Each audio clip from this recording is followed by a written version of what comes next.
What is up, everybody? This is Soloist TCG, and welcome back to another video. This time we're going over Zoro Sanji, the duo bromance leader. One of you recommended and requested that I go over this deck, and I've been testing with it a little bit today, and it's pretty fun. And I think if you see the right curve, this could be a very slept-on aggro deck, because you have a lot of the engine that Dofi has in here, and then you can just restand things and swing like crazy. Let's go over the leader really quick. On times one attacking, once per turn. You may return one of your 2 cost or higher characters to its owner's hand. So bounce one of your 2 cost or higher to your hand, and then one of your 7,000 power or less characters become active. Or less, not or more. 7,000 power or less. I made the mistake in testing a little bit earlier today, putting Dawn on characters and then not being able to stand them as active and kind of screwing myself over. So make sure that it's a 7,000 power or less character. So the main engine that we're going to be running here, you may realize, hey, I know this Weevil card, but I've never seen this one or where's this one?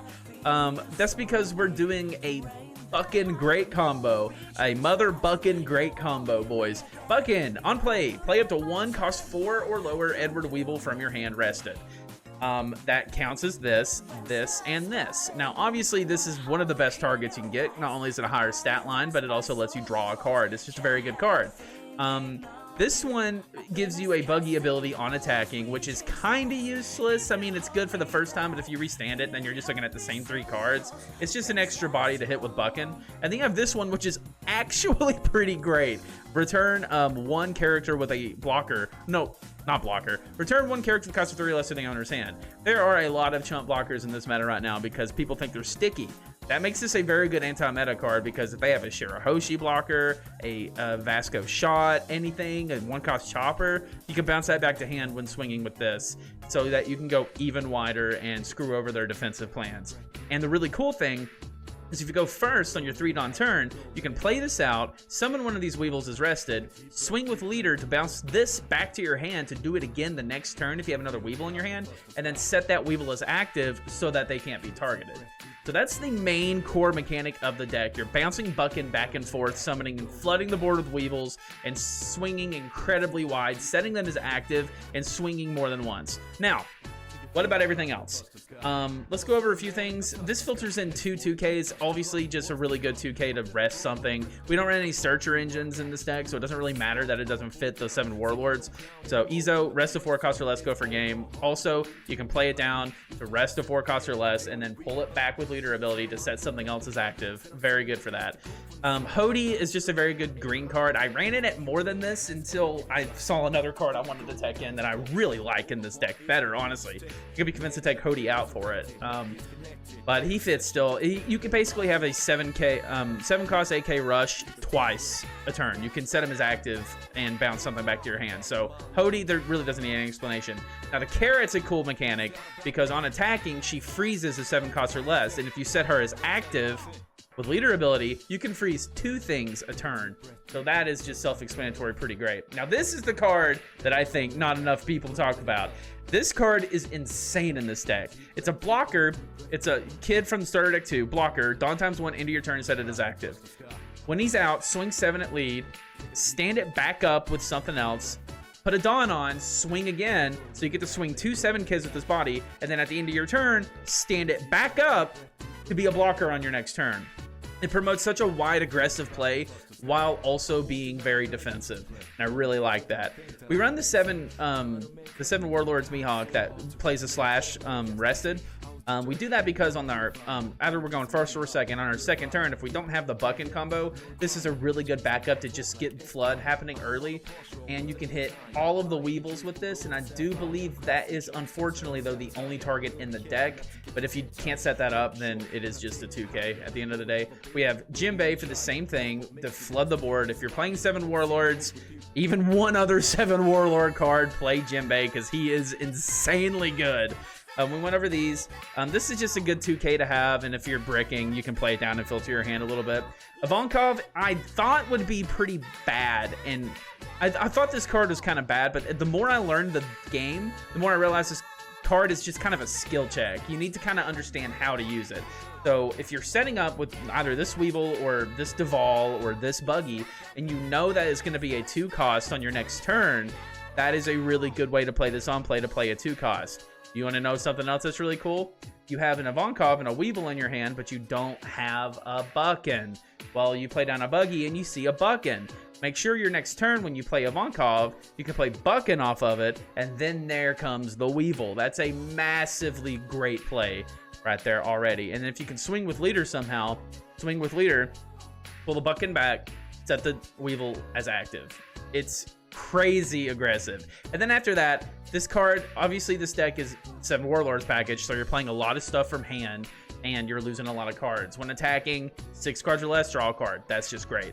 Duval is just a good chump blocker, a 2-cost target to get leader ability out pretty easy. Like if you're wanting to go for game and swing wide, you can just throw this down and bounce it right back to set something as active. For 2 Dawn, it's basically set a character as active. But it's also a blocker and lets you look at the top 3 cards of your life. And then we run Buggy to do the same thing. And he's also a 2K. Now, things to consider in this deck if you really want to, is Perona for the same thing, but looking at 5 cards. I just can't find any room for it, so I don't think it's really good, but if you want to run it, you can. Anything else to consider? The really cool thing about this deck is that you can get just very creative with it. This build is by no means definitive and needed. Find anything with a base of 7, like this right here. This card on play can have an effect, can be set as active again because it's 7,000 power or less. So theoretically, you could do a whole Impel Down build. I just picked the first 7 costs. I'm not actually saying use this at Ivankov. It's just the first 7 costs I saw scrolling through, so you don't have to do it. You can do Rush Usopp. Play it, Rush, set it as active again, Rush. I think that's bad, but you could, because first thing I thought with this leader is Rush cards will be really good, but green and blue's Rush pool is not. Obviously, that's a black thing. Black, what the heck? It's a red thing, so there's not as much Rush in this color, but there's still a lot of really cool combos. I think you're best off going with the Warlords package. The Warlords package is just so insanely good. This Dofi could be pretty good to bounce things back to hand. Again, it hits a higher threshold of blocker, so I think this could be pretty good too. And then obviously you have some of the stuff from the starter deck that you could put in, but those things feel a little too slow. This combo, the Buckin Weevil thing, makes this deck go like up a whole tier in my eyes. So I think you really do want to build around the Buckin Weevil combo, and at that point you already have so many cards that are 7 Warlords. With the Weevils, you may as well build it around 7 Warlords. So I have some 7 Warlord stuff in here, Mihawk, Jinbei, and then the other stuff is just things I think are generically good to be able to swing twice in 1 turn. We have this thing that can swing twice in 1 turn and then restand itself as a blocker. We have this that can swing twice in 1 turn and freeze 2 things, and I think that's really, really fun. I went into this just doing a deck build on a deck that a viewer suggested, wanted, requested of me, and I actually think this is a very fun deck. Now, this deck suffers from what a lot of multicolored decks suffer from. It feels like it could be extremely, extremely good in the meta if it didn't have 4 life. It having 4 life makes it just objectively worse than Dofi in terms of swarming and flooding and swinging wide. So if it had 5 life, maybe it'd be too good. I don't know. So maybe they're cooking with something, putting it at 4 life. But I do think there are some multicolored leaders that we don't need to be putting at 4 life. Chopper, for instance, feels like would get a huge buff if he went up to 5 life. Red Green Odin feels like he'd get a huge buff if he went up to 5 life. But leaders like this might get a little too good if you do that. I don't know. What are your thoughts on that? That's food for thought for the day. But anyway, I've got 3 games for you because I made 2 people concede because they don't like getting caught off guard with anti-meta, I guess. So thanks for watching, and I will see you in the next one. Like, comment, subscribe. Thank you. Bye-bye. All right, we are going into a purple-black Zephyr, which is interesting. I've actually been wanting to make a video on Zephyr for a while now, but haven't done it. We're going first, so let's mulligan to try to get a better hand. This is not that very good. We could Mihawk Jinbei. Okay, so the only option we really have right now, let's just swing 5 at face. The one really cool thing is that even though black is kind of a bad matchup for this, 4 life leader is a pretty good matchup. Actually, we can't. Forgot it's a slash. For some reason, my brain said 7 Warlord, but it's a slash. So this is a very possible target for death. One Don deck and rest it. 6 at me. Let's just take it. Get a bigger hand. Not the end of the world. So what we can do now, we need... Jinbei can play out another Weevil. You got to do a little bit of thinking. That's the only thing about the deck. So what we can do is play a 6 at lead. Then we can do another 6 at lead. Bounce this 2k back to our hand to restand the Weevil. Then we can toss a 6 at lead again. That's just a lot of 3 6s in turn 3. Crazy. Then we will Jinbei and Weevil and pass. So now we have 3 bodies on board. I think at most they'll be able to remove one of them, maybe. We'll see. And they keep ramping with this ulti card I kind of didn't even know existed. We're both playing weird decks. I think everybody in the world respects that. We could theoretically save this. We can get 7, 8, 9, 10. And you know what? I think we have a possible lethal this turn, maybe. And he concedes, yeah. We had lethal this turn because of the bricks. The sheer aggro of this deck is insane. Let's go to the next game. All right, we've got a red-purple kid. People are still playing a lot of red-purple kid nowadays. We're gonna mulligan because we don't have anything to cheat anything out early. We still kind of don't. We could drop this buggy. So here's the cool thing we can do. Next turn, we'll draw the Jinbei, and then we can play the Ivankov, play this, into drawing this. So we'll get all of these cards into effect next turn. That'll be pretty cool. In turn. That'll be a really cool. Also, yeah, I did put a hat on. 1 Dawn to lead for funsies, I guess. We'll throw 5 at lead, and let's see if this works out the way I think it will. Play this, deploy card into this. Oh, it's kind of nasty. That's kind of nasty though. Hold up. That was pretty cool. And then he's probably gonna swing a lot into the Jinbei, into the Weevil. If I had a 2k in my hand, I could be convinced to save it, but alas, I do not. I think the first thing we do is swing 5 with a Ivankov to get a draw. Do get a 2k. That's pretty good. Carrot will be good if we can ever get to use it. I'm just realizing I think I did have a 2k in my hand that turn. No, I didn't. I drew that this turn. We could Jinbei again. Let's toss a 5. This seems to be just a standard Warlord turn game. So we have a full board pretty much. We can bounce this back to hand. A free thing to bounce back to hand, and he's probably gonna want to kill Ivankov. I say if he attacks into Ivankov with this 4k. Yeah, you got it. You've definitely got it. I'm not wasting my hand on that. Let's see if you swing with anything else. He's getting a lot of ramp. Now, you do want to be careful of that new killer card in this meta, because it is scary. Very, very scary. We're going to get a 5 into lead, a 7 into lead. We'll take. We're getting a small hand. Okay. All right, we get Ezo. It's a 4 or less, so it doesn't quite target that. The top 3 cards. We could throw a 6 into here. Ooh. Start placing top. I do like that. Because we can Ivankov again. Let's do another 6 into lead. Then we only need 3 for Ivankov, so I guess we could toss a 6 right now, bounce this back, stand. This is active, so we can see what the other card is. Let's play Ivankov, deploy. It is a, so I guess we don't really need to use that ability. But we'll swing 7. Start placing top. Like, yeah. Just getting to peek those cards a ton. And they're already at 1 life. Turn 4. We're chilling. Now, they have ramps like crazy, so they do have 9 costs out. But I say, man, we block. We keep some bodies alive. We push for game next turn.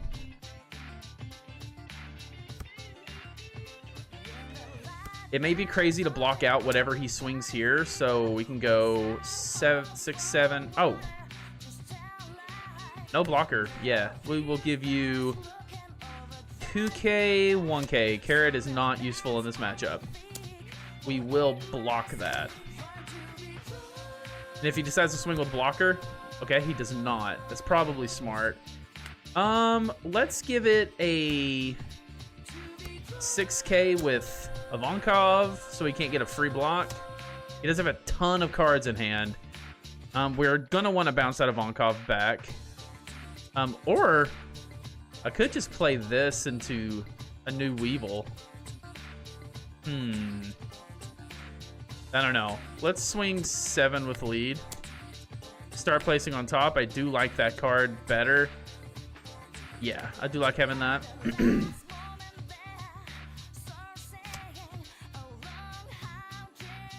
I mean, if I commit Dawn to this, I'll have an extra. Sure, he'll have an extra body to swing into. I actually do think that's better.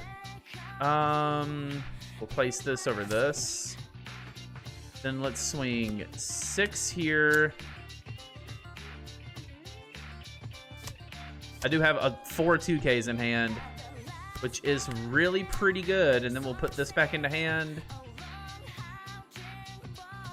We'll restand this. He gives us a block. Let's swing this again. Start placing, and we're good. All right, now he could throw out a lot of big onslaught, but we do have 3 life. He throws out a 10 cost. That was not a super good idea, I don't think, for him. Let it go. I do need to keep at least one thing alive. Yeah, that's obvious. Bup.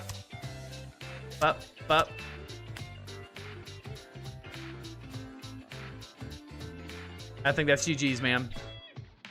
We just out aggroed. The best thing he could have done, I think, is these kid killers, or this killer, not kid killer. I'm so used to that card being kid killer. So let's swing, and he concedes. Yep, that's the aggro of this deck. Let's get one more in and see if we don't get a concede. All right, let's go into a Robin. We're gonna take first again, and we're gonna mulligan because I do want something better. This is really good. Okay, this is really, really pretty good. It might be, no, it's gonna be definitely better to play this out. Now, I will say second is a good curve to look into because on your second turn, you can play this out and summon a Weevil and then swing with leader to bounce this back and saying your Weevil is active. It's just first also feels good because it gives you more security of options to actually have in terms of playing a Mihawk. So what we're gonna do now, actually it still works now. First curve is what I was talking about because I can't do math. Then we play this and then we just swing 6 with lead and use card action, bounce this back and stand him as active so he can't be killed next turn. The Robin is scary to go up against because of the banish, but honestly, she's going to be one of the trashing cards from her hand to ramp, and that's not going to be very counterintuitive for her game plan. See, like, trashing that QQ sucks. We lost a Weevil, but it really does not matter. We have anything to search the top life? I don't think so. We have 5 Dawn. We could Hail Mary with a Ivankov, and it's, we're going to keep it there. That might be good in this matchup. What do we do? Do we just go 5 and 7? Yeah, we got an awkward hand, so I think we just go 5 and 7. Just pressure. Might have been a good idea to bounce this back, but I do kind of want to keep it up to filter hand a little bit better and get an extra draw next turn. It is yellow, so you do have to be careful of counters. Draw 3 cards, discard 2. Let's see what they discard. Gotta be a little careful of that. They discarded a Nami, so that either means they don't super well know what they're doing. I can also put that back in their hand. This card is freaking great. So they have to kill their hand. They can't give a block. No one knows what this card even does. It's an OP09, and it's very, very new. I think that was kind of a throw because we can easily 2K this, and then we can get very aggressive next turn. Yeah, that was an easy solution. I think we just swing... Lord have mercy. I really wish I had better cards in hand. I think we just swing 5, and then drop the kid, and the kid will allow us to possibly go for game next turn. All right, we get a blocker out. Let's see if they use it. They probably won't. If they counter, it'll be a good thing. But the kid will allow us to just swing so incredibly wide for just free next turn, and I think we'll be fine. But they are at 9 Dawn. They could play a Rush Luffy. I do have 2 2Ks, so I think I'm fine. If they play a Rush Luffy, that obviously goes through, but... Okay. Do we take this? Yeah, no.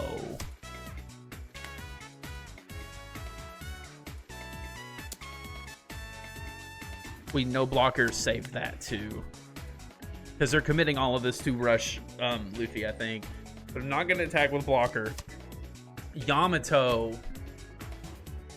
I know everyone's playing Yamato and Robin, but I honestly don't think it's that good. So what we're going to do now is swing 7 in the life. I kind of wish I hadn't discarded that Izo now. We need to hit him 1, 2, 3 times. Let's swing 7 in the life, draw a 2K, and go 6, 7, 8. Swing. Maybe we should swing 9 into life. Use card action, bounce this, set him as active, and then this will be another 9 into life. And it's a you're the one who should disappear. That sucks. But it typically is how it goes, right? And then we can, in turn, he sets as active. We might still win this. We take the big hits, we counter the small ones. So we definitely want to counter hits like this. No blocker, counter. That blows, man. We will no blocker, counter. We do have a lot of counter. And we do have 3 swings between these guys next turn. We have a Hody too. So if he double blocks, we're fine. Ace doesn't really matter. Ace is kind of a throw. We do have triple Hody, actually. So let's swing 7. Yeah, this game is good. Did I say triple Hody? I meant double Hody. I don't know what this trigger is. Hopefully it's not something dumb like Beiji. No, we're good. And then we play this. It doesn't matter. Cancel. We'll swing 7 at life. Oh, we didn't even need to do that because we don't have anything to set. It doesn't matter. 9 wins. That was a little bit of a flop there at the end, but yeah, 9 wins. I mean, they totally could have had the counter for that if they had a 0 cost. That was almost a throw. If I had played down, if I'd swung 6 and then played this down to maybe throw this out or whatever, it doesn't matter, and then bounce that back to set this as active, I would have had that extra swing. That would have been probably better. Lower power, but wider swings are better than taller swings sometimes, especially in this deck. But yeah, this deck is kind of slept on a little bit. I don't think you could take it to regionals and do well, but it definitely could be a local sniper. I don't know. We'll see. Like, comment, subscribe. Thank you for watching, and I'll see you in the next one. Peace out.